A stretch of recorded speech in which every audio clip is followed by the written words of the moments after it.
the privilege of introducing Dr. Benito Teehankee, who is the Cuisia Professor of Business Ethics and Head of the Business for Human Development Network of the Ramon Rosario College of Business, de La Salle University in Manila in Philippines.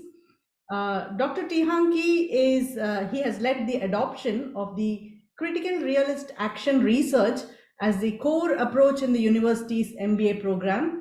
In fact, I had the honor of hosting a debate on critical realism where he spoke about it. He has presented on critical realism in the Academy of Management annual meetings.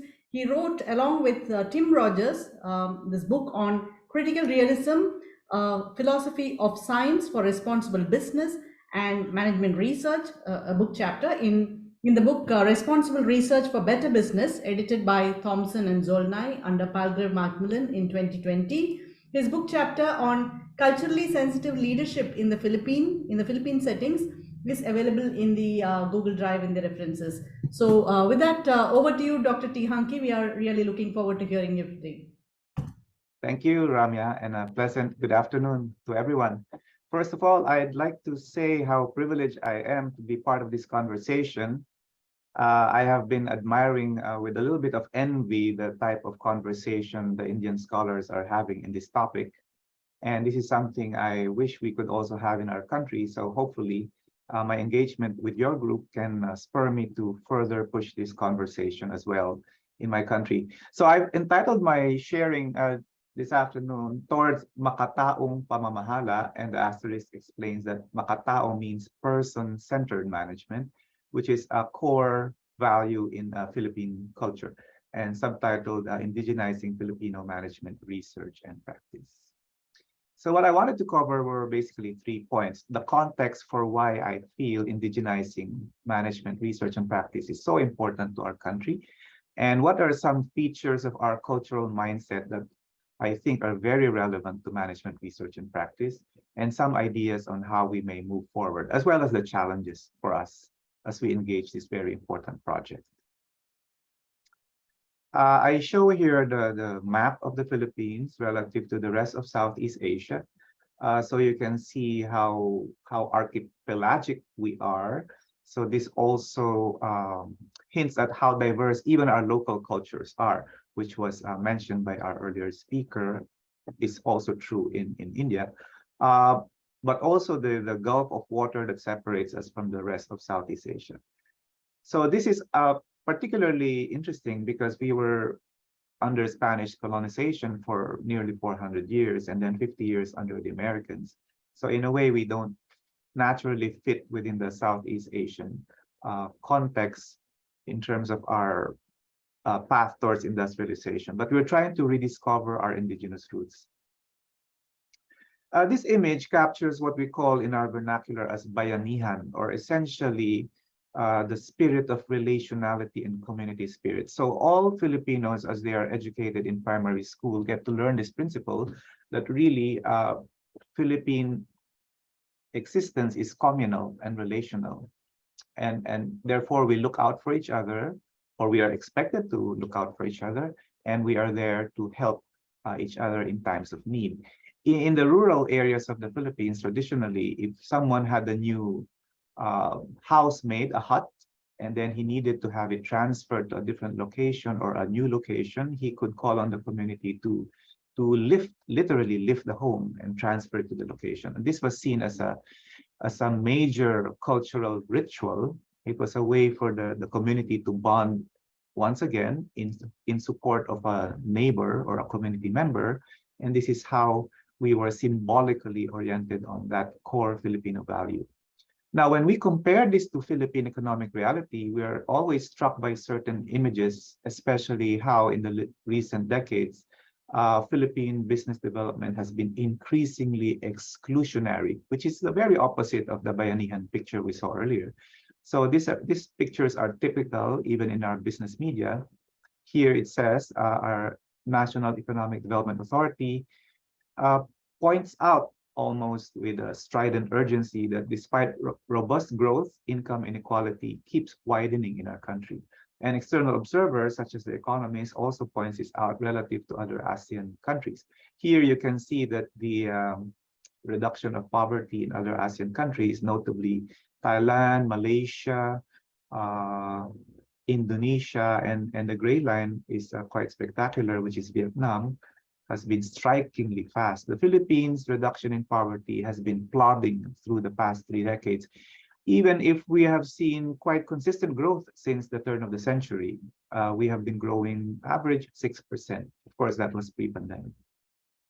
So as a Filipino who grew up schooled in bayanihan, relationality, inclusivity, communal relationality, it was a puzzle to me.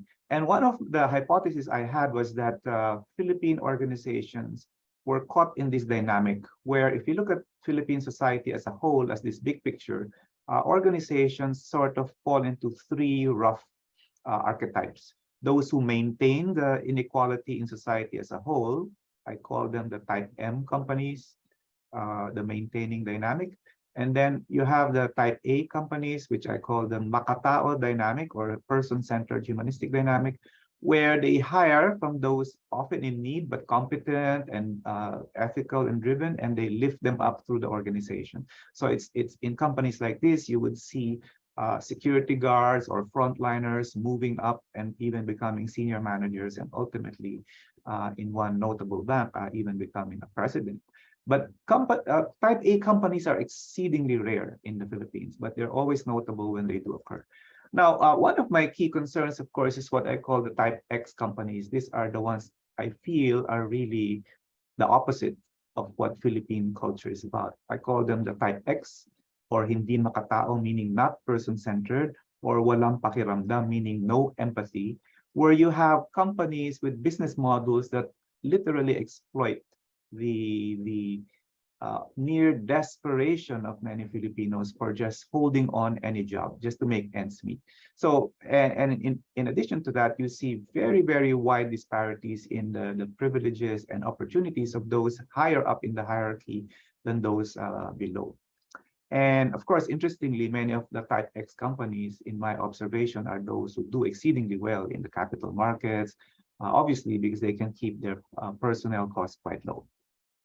Now, as I was dealing with this issue back in 2004, I had the opportunity to contribute to this book entitled Leading in High Growth Asia, and authors were writing on management in culturally sensitive ways from different country perspectives in Southeast Asia. So I had the opportunity to write the Philippine chapter.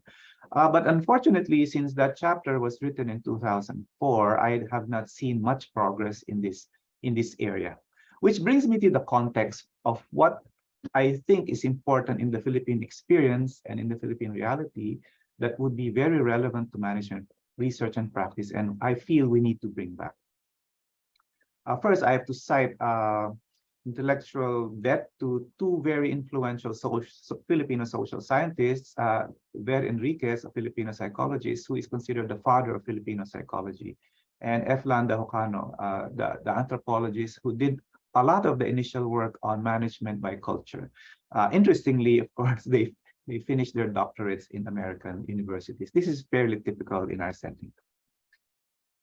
So one of the features of Filipino social psychology, if I might say, in contrast to many managers who are oriented in Western management thought, which I would say is about 99.9% of all our MBA graduates, because business and MBA programs in the Philippines are taught using almost exclusively Western models.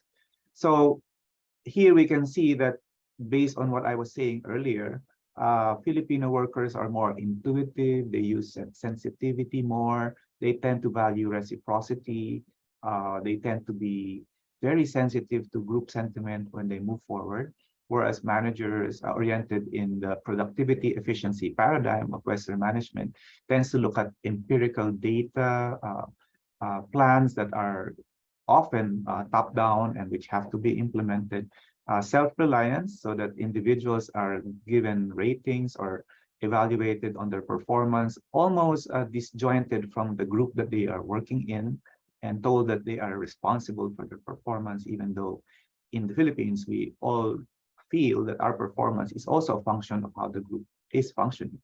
And so this individualism and focus on self-reliance is often culturally opposed to what we usually hold.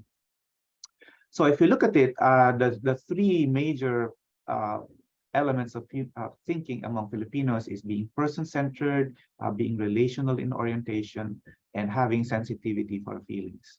But all of these are usually downplayed in most modern organizations. And this is a factor of not only business education, but our long years of colonialization.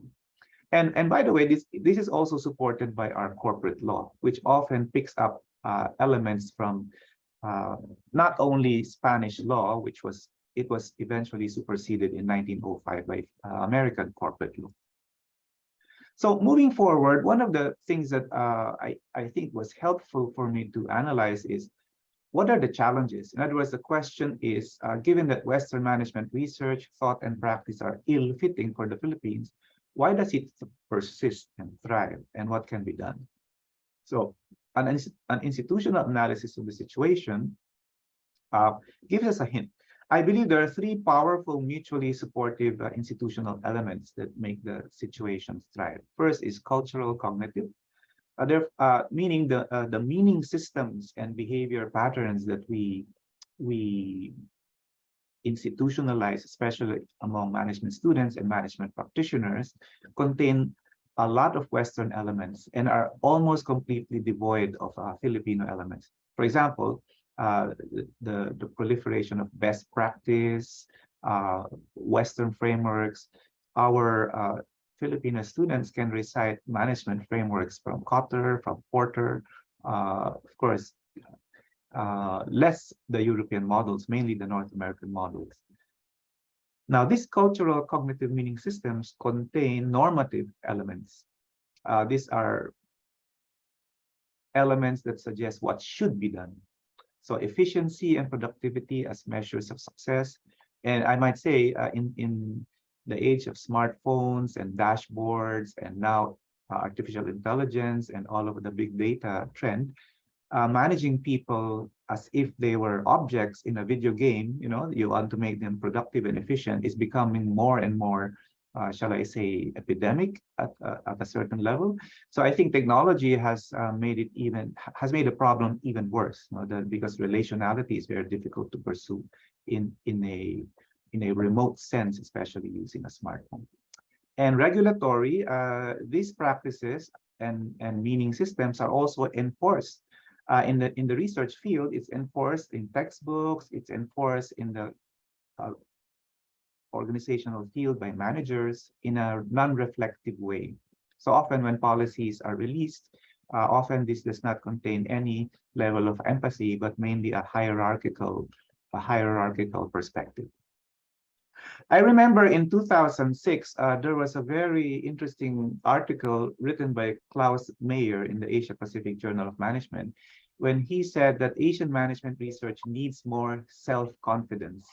And he has this interesting framework. And I just wanted to point out that he was making an argument that indigenous research should be more courageous, because even if it applies only to context, it is still a genuine contribution to global management knowledge. And from the Philippine perspective— Sorry to interrupt, just 3 more minutes. Yeah. Thank you, Ramya. And in the Philippine management context, these are some ways that Filipino indigenous thinking can populate or at least nudge management practice towards more humanistic levels. The basis of knowledge needs to be the Filipino worldview, experience, language, and culture, and interpersonal relations. So one concrete sign of this is if we can use more indigenous concepts in the teaching of management, like kapwa-tao, pakiramdam, etc. In terms of our researcher position, and I might say even manager position, we are native culture bearers. Therefore, we want to eliminate power differences because power is also emanating from those of the followers. So the more that we realize that we are in the Bayanihan organization altogether, then we can move forward more meaningfully. Now, in terms of our relationality, this is a very interesting concept in Philippine social psychology, where we treat others as outsiders or ibang tao, and we treat those that we trust as hindi ibang tao or being one with us.